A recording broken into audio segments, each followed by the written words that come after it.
see, it's important to adapt the change which is happening. And if I refer one of the recently published study on the education sector and edutech sector in startup support to the India, then the CAN has really published a nice data. See how many students really need support on one subject, two subjects, three subjects. So startups really need to design the appropriate strategy, and they need to plan their operations to serve each sections of the society, say as a rural India as well as urban India. Absolutely. Because rural India may not have the internet connectivity. So how they can design a solution which can really deliver the video content even at a KB speed. And there are certain startups in India who are having such excellent solutions. So to my opinion, they need to work on a three-leg strategy. One, what exactly is the market demand, how they are designing their operations, and the service-related innovation. I agree with Rohit ji that majority of the startups are merely replicating the things which are designed in US or any other startup nation, and they are trying to replicate the same model in India.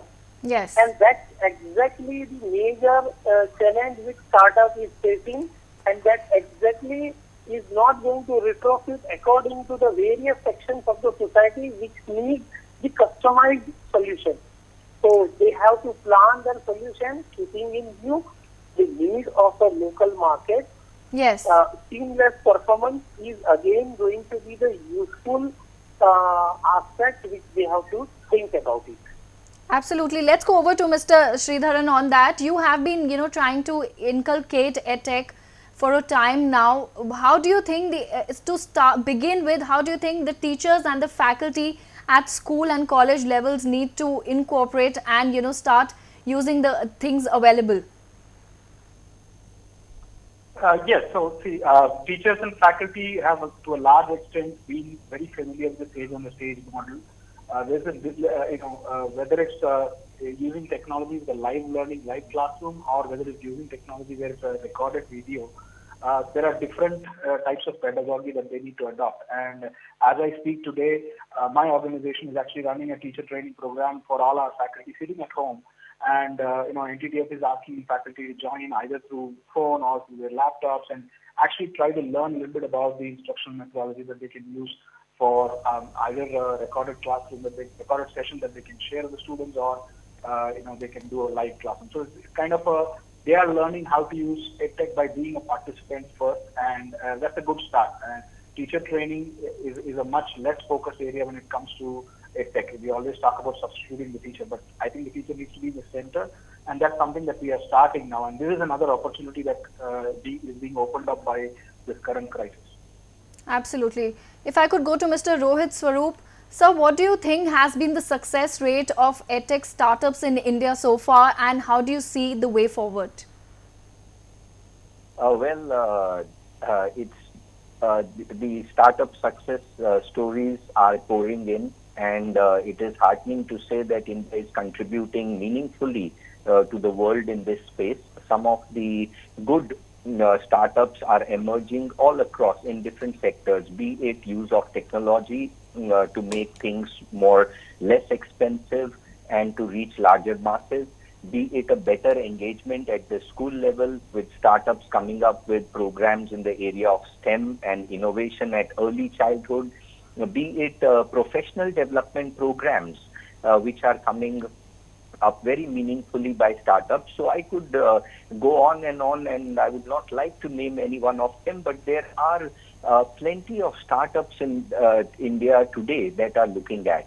However, having said that, I would say the success rate is majorly defined by what kind of problem are they really solving contextual to the land.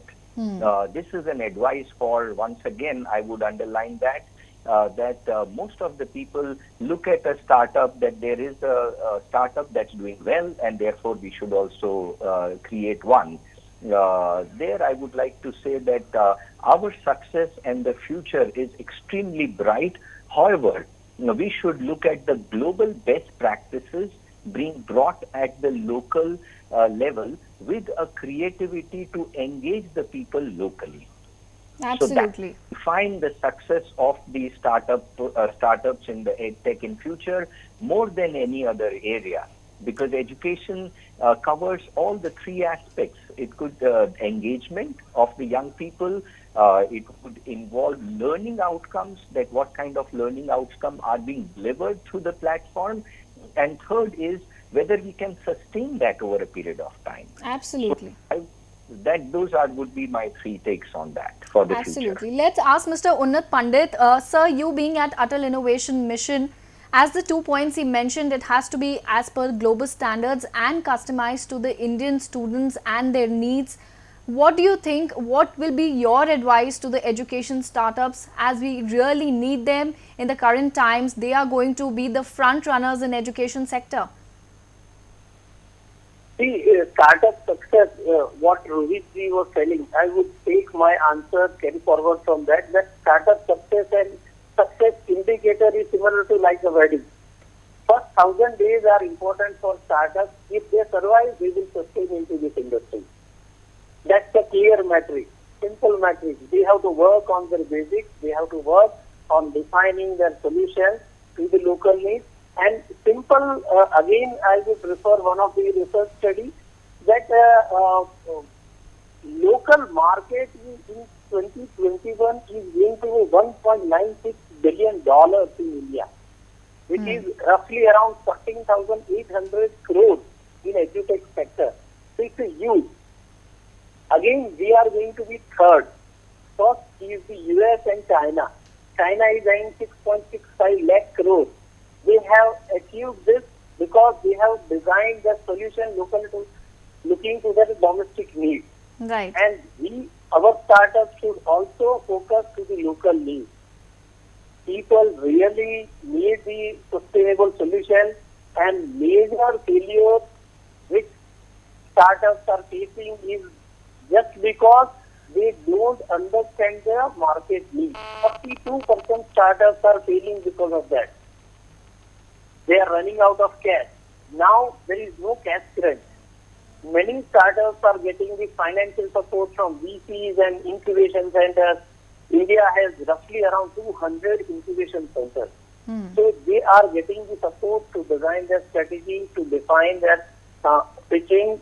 But really they need to work on a service innovation which they need.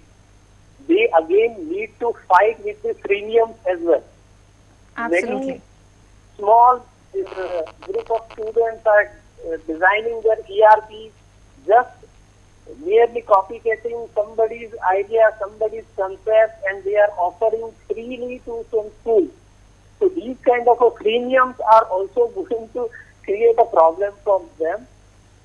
Top-down approach with